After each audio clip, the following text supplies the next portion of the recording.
Hey, it's Brock here with Uncommon Aquatics, and today I'm going to give you a full tour of my fish room. I've got everything from a 210 gallon with some big monster fish in it, down to a bunch of nano tanks and shrimp. Got planted aquariums. I think a lot of interesting stuff, really. So I'm going to skip all the intro and we'll just jump in it and go through one tank at a time. So this tank right here is a 125 gallon father fish style. It had the red background on it when I got it, and I didn't think I would like that. But actually, it's pretty cool. So I would say don't be afraid to go with unconventional colors when you paint the back of your tank. And over time, I might decide I don't like it as well, but we'll just see how it goes. So when I say it's a father fish style, that's the natural aquarium, Diana Wallstead, all of that. There is potting soil and peat moss underneath this, about an inch of that. Then a couple inches of gravel. Not gravel, it's sand, but this sand has gravel in it. It's local river sand. And I have it in this aquarium because it's cheap. All my aquariums have different substrates, different things I'm testing out. Now, all of these plants came out of other aquariums. I did a video planting this aquarium where I showed how to propagate all these plants. All of this came out of different aquariums. And these are Amazon sword plants. Those sword plants, each one of them gets massive. One sword plant can take up the whole corner of a tank like this. And there are 19 sword plants in here. This is Valsneria, and I put 8 of them here and 4 of them here. But if we look now, the Val, there is 1, 2, 3, 4, 5, 6, 7, 8, 9, 10, 11, 12, 13, 14, 15, 16, 17, 18, 19, 20, 21. I see 22 plants here where I planted 8. So what that means is this is going to carpet. So when I call this a heavily planted tank, people are saying, you're crazy. There's hardly any plants in there. Give this a year and this will be a jungle tank. Sword plant, sword plant, sword plant, sword plant, all the way across. Over here I've got some Anubias. There's Java fern, little bitty one that propagated off another plant and is stuck on right there. And then I've got crypts in another tank. I'm going to add some crypts in here. I really like what I did with these large boulders to create an aquascape that doesn't take up, like I do like some of the big aquascapes, but sometimes, depending on what fish you're keeping, they take away from the room that the fish swim in. So I'm going to do some of both. Now, as far as the fish that are in here, they're going to be hard to find, some of them. I've got this set up as a breeding tank for Acara. I guess we'll start with the Acara. Now, those Acara, they generally spend all day out swimming near the glass waiting to be fed. Right now, for some reason, they're hiding. They can fit behind that little sponge. I put that sponge in there, part of the pre-cycling on this aquarium to speed up the cycle.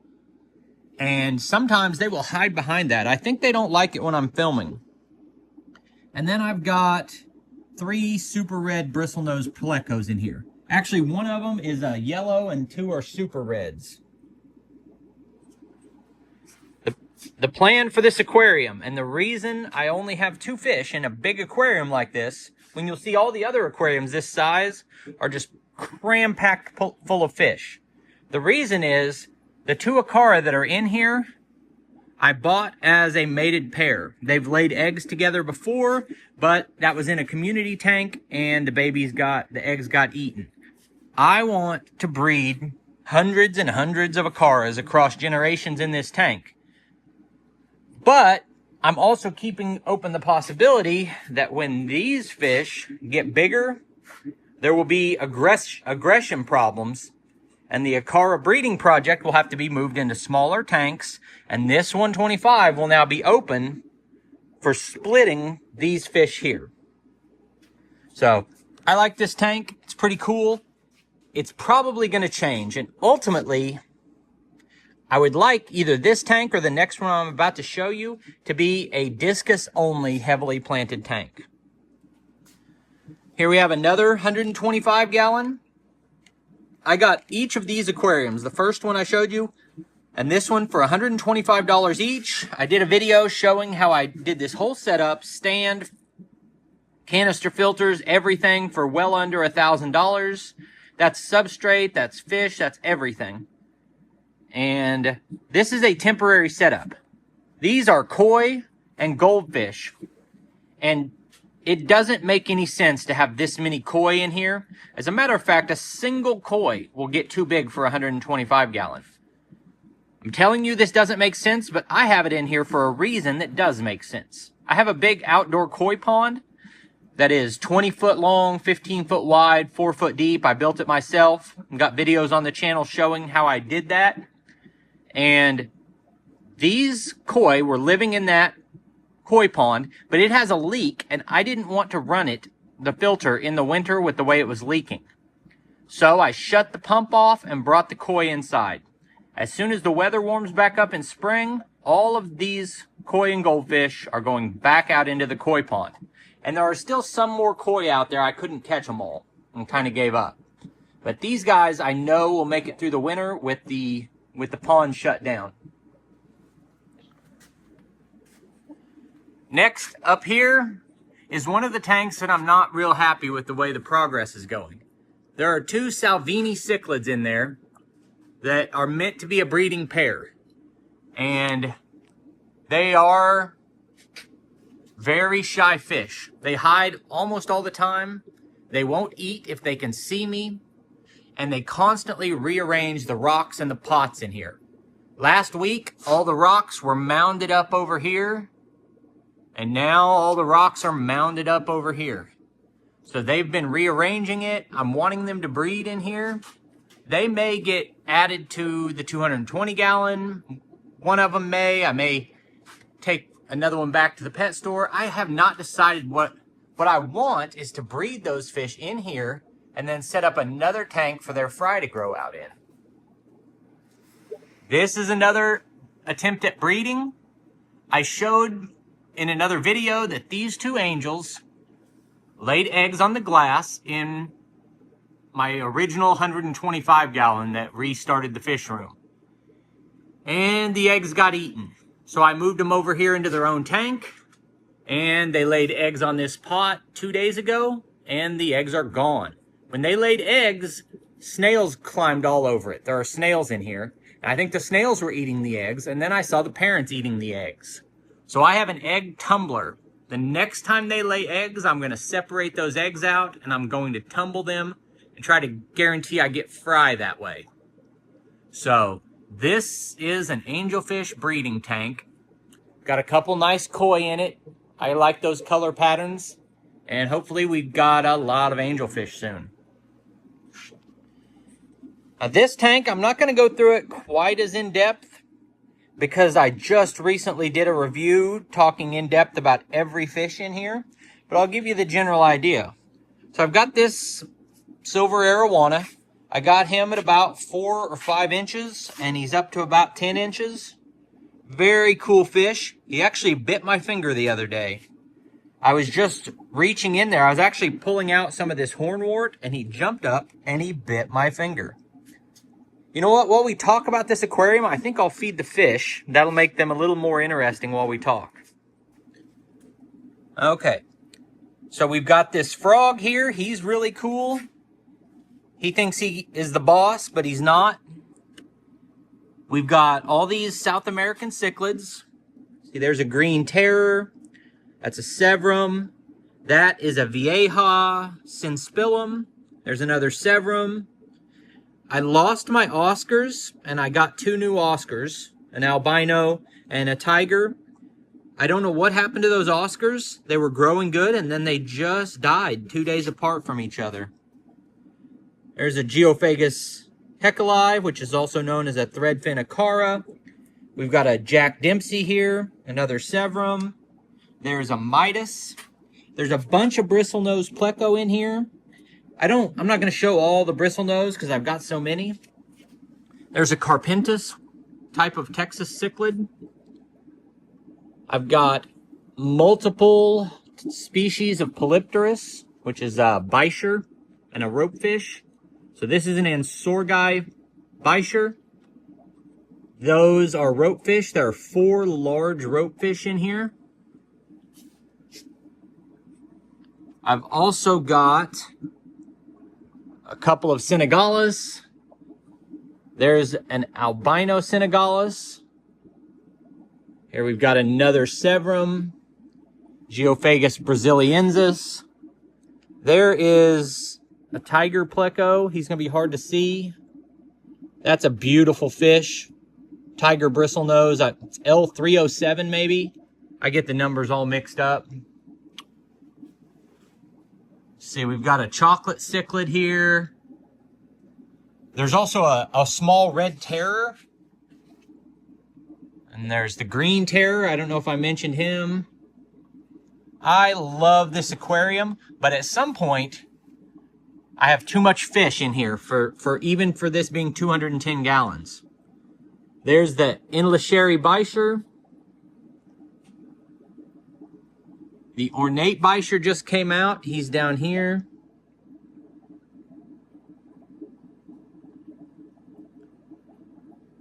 People were asking me when I said I've lost some fish in this aquarium. This is the only aquarium that has lost any fish in the last several months.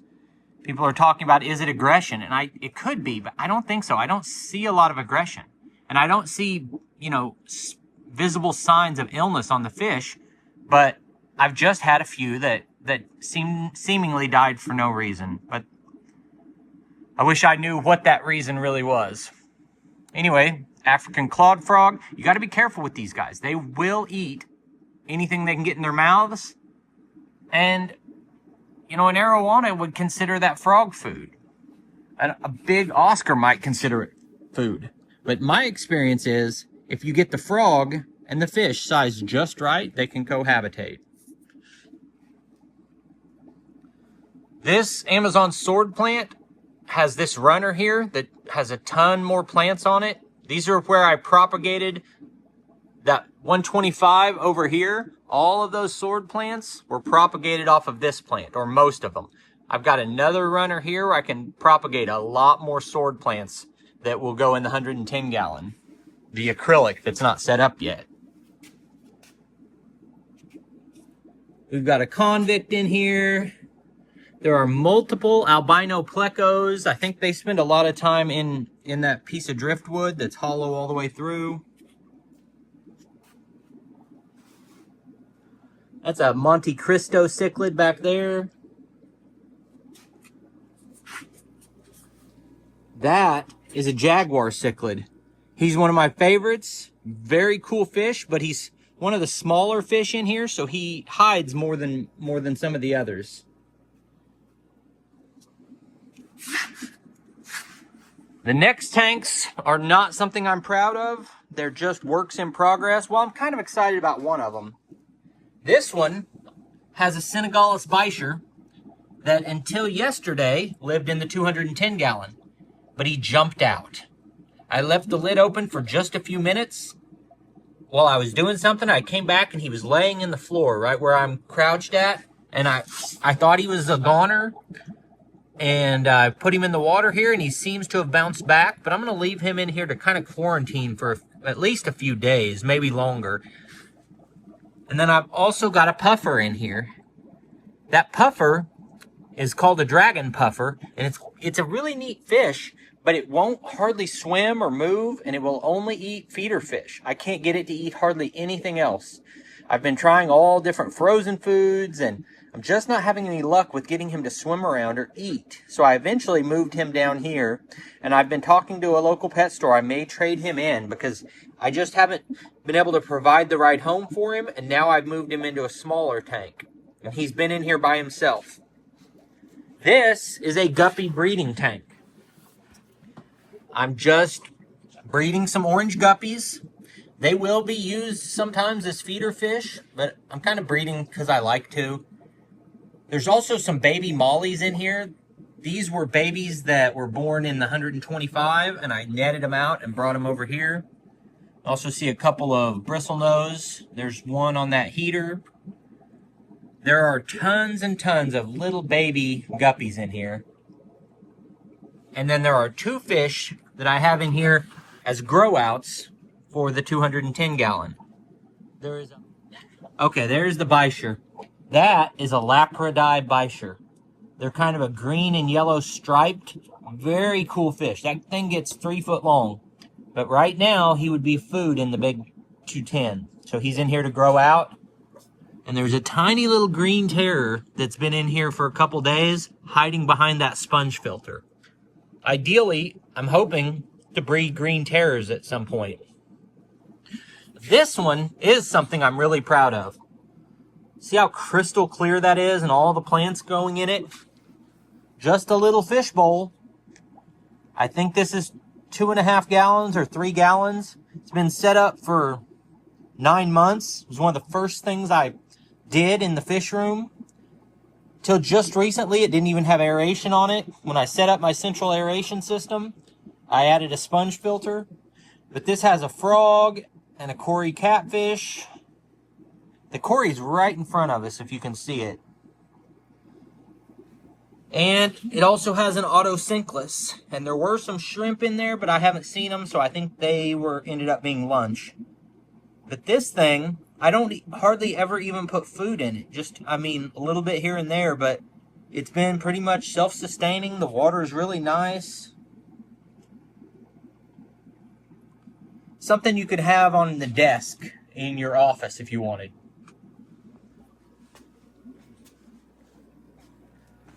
I mentioned my central aeration system. That is this pump right here. Runs air to the entire fish room off of these manifolds. Each one is individually adjusted. They're basically all wide open right now so that there's no feedback on the system.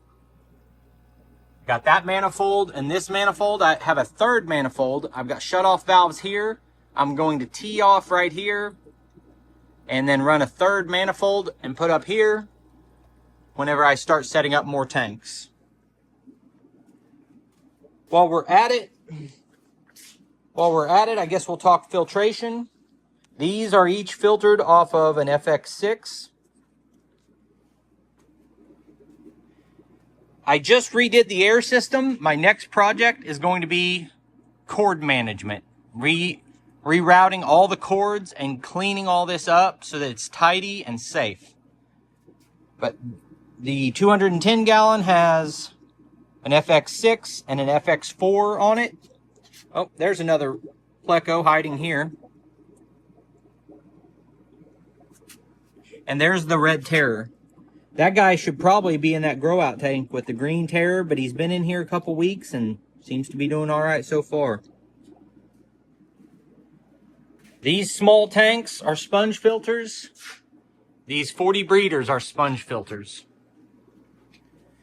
Next, we have the tank that got me back in the hobby. This is a 125 gallon, and the stocking on it has changed several times as I tried different things.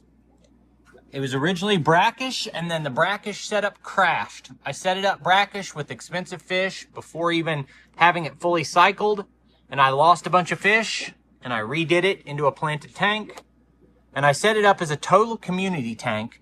It was tetras and mollies and Corydoras catfish. There's stir-by cories. And what else did we have in here? We had a few neons, and we had yo-yo loaches. There's still some yo-yo loaches in here. There we go, there's a yo-yo. Then I decided to make this tank about small, non-aggressive cichlids. You can see I've got some Geophagus tapajos here, Bolivian rams, obviously a bunch of angelfish. I had 15 in here, now I think it's 13 after I took the breeding pair out. There's a super red pleco. There are a couple of Bolivian rams. There are a bunch of German blue rams. Lots of rams. Lots of small, non-aggressive cichlids. And now I'm testing out discus in here. And discus would prefer a tank with less movement, less activity from the other fish, because they don't like to compete and they don't swim fast. But I've got these two discus right here that have been in here for a while. They're doing fine, but this is not an ideal tank setup for them. I'm going to be branching out and giving them their own tank at some point. Next, we have my true father fish aquarium. where I got my substrate and everything from Father Fish. There's so much floating plants on here that is blocking out all the light. Let me show you what it looks like whenever I turn this off. I feel like that's not enough light getting down here. So I either need to remove some floating plants or I'm supplementing light. I've got a clamp on light over here that is making sure I get plenty of light for the plants. So this aquarium has a ton of plants in it that are just thriving and growing so well. These plants came from Father Fish. I didn't clean the glass on it before we started. But this is an awesome tank. I think you might be able to view it better without the light. So this is an awesome tank. This is the Valsnaria.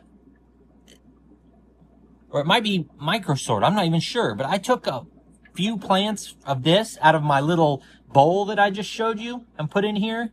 And now it's spreading. It's went back that way. It's come this way. It's coming across this way. It's back there. This stuff is just spreading. The entire bottom of this aquarium will be covered in that before too long. I've got crypts in here.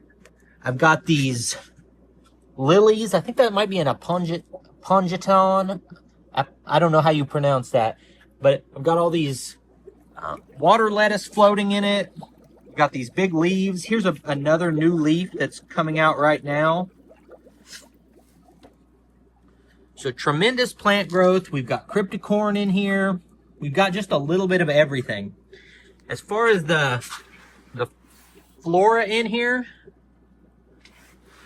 as far as the fauna in here, I've had snails breed, so I've got tons of snails.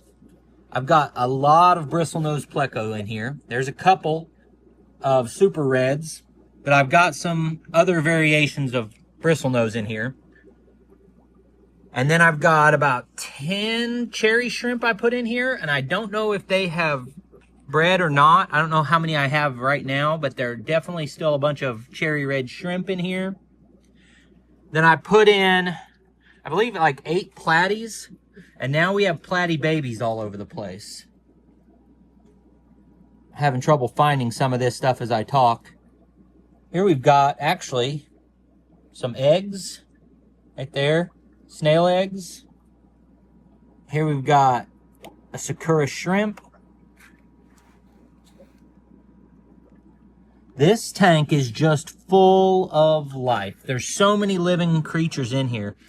Okay, there's a platy baby right back there. I don't know if you can see it or not. There are dozens of baby platies in here. Now look at that. Look right there. There are bubbles on the underside of that leaf. There's bubbles on this leaf. That is called pearling. These plants are growing so well that they have an excess of oxygen they're releasing. The plants are pearling, that's always a good sign. Here we've got another cherry shrimp.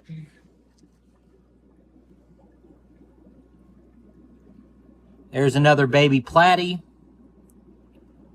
There's a mid-size snail. All of the snails in this tank were bred in my Nano Tanks that you'll see in a minute. And here we've got more bristlenose.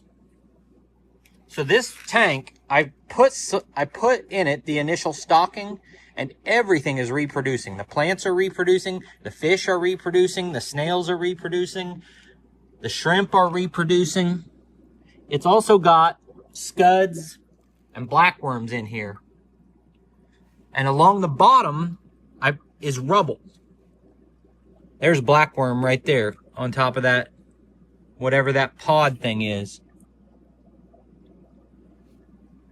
I put leaves in here. You can see those have broken down. The microorganisms and the shrimp, they eat those. Here's a little microorganism floating right in front of the camera as I was talking. I don't know if you saw it. But I've got all these leaves and seed balls and litter across the bottom of the tank. That is food for the little creatures. It's hiding places for the baby fish. And give this 6 months. This has only been set up 2 or 3 months. Give it 6 more months, and it will just be so full of life, I've got to start taking stuff out to relocate.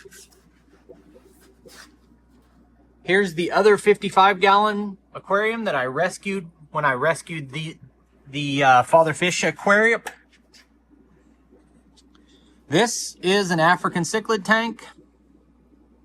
There are also 3 parrot cichlids, a platinum, a polar blue, and a blood parrot.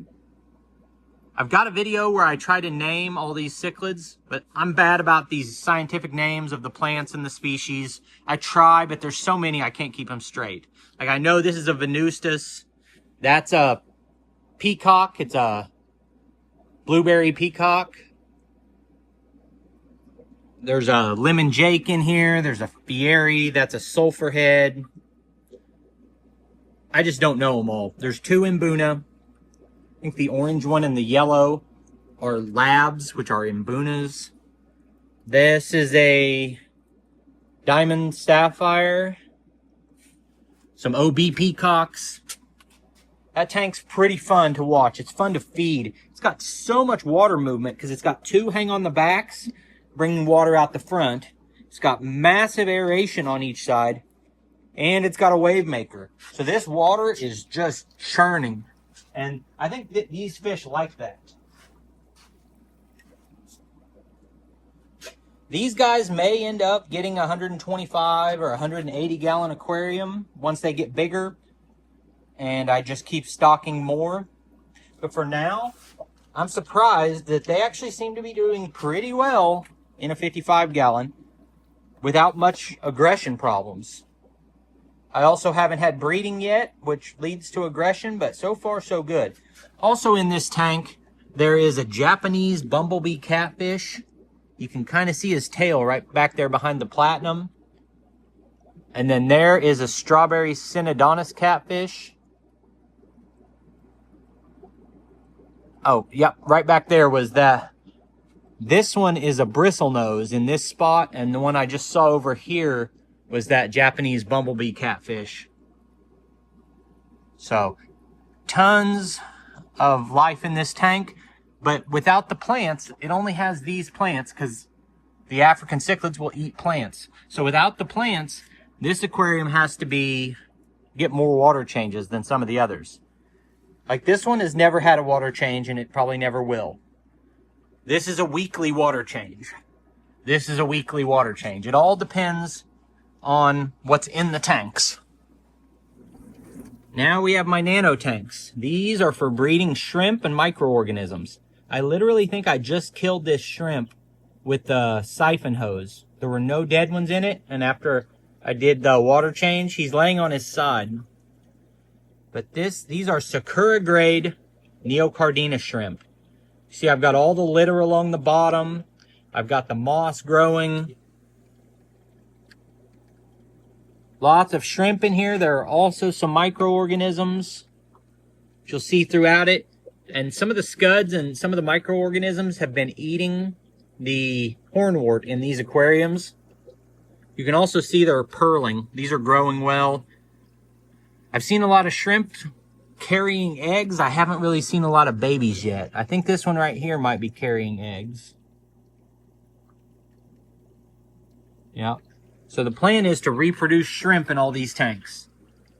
This is the orange shrimp tank. Several of these orange shrimp have babies with them.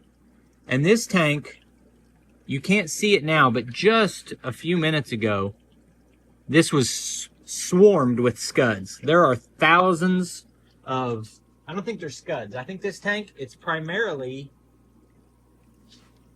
isopods, and they're everywhere in here. And I'm going to try to stir them up so you can see.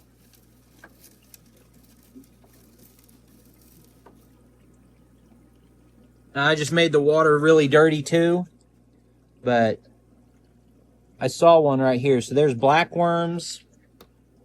All these tanks have blackworms in them. They all have shrimp in them. And there are 1,000 little creepy crawly critters in here that are currently hiding. But I saw them a little bit ago when I did the water change. I can see them crawling through the gravel down here. That is either some kind of a baby snail. Oh, I think right here. Yeah, right there. See that guy? That's what I keep in here. This is not a pest. it is what the aquarium is for. And I want to fill my other aquariums with those guys. This is my yellow shrimp. The shrimp are doing great. For some reason, the water has a green tinge in this aquarium all the time. But the plants are doing great. I took a ton of plants out of this tank. It was all the way across with the Vallisneria. Now the valve is across the back. And you can see, like, here's still some. But I pulled a bunch of plants out of here and added to the other aquarium. We got a sword plant. And we've got these yellow shrimp. Can't see it very well because the water's got that green tint to it. This one has a lot of Daphne in it. All those little spots are not just debris. Those are tiny living organisms. It's also got blue shrimp in here. Blue dream shrimp. And let's see. I can barely see my screen. Hopefully you guys can see some of those shrimp there on the bottom. There's one right here. So there you have it. That's my fish room. I'm really proud of it. And I think in a year, it'll have 3 times as much volume of water inside of aquariums. I'm excited for all the breeding projects and all the grow outs and all the things I'm working on. I really want to stress, especially to people who watched all the way through, how much I appreciate you taking time to watch my videos. It means so much. I appreciate it. Thank you for taking time to watch the video. We'll put links on the screen to a couple more of our videos, and I'll see you next time.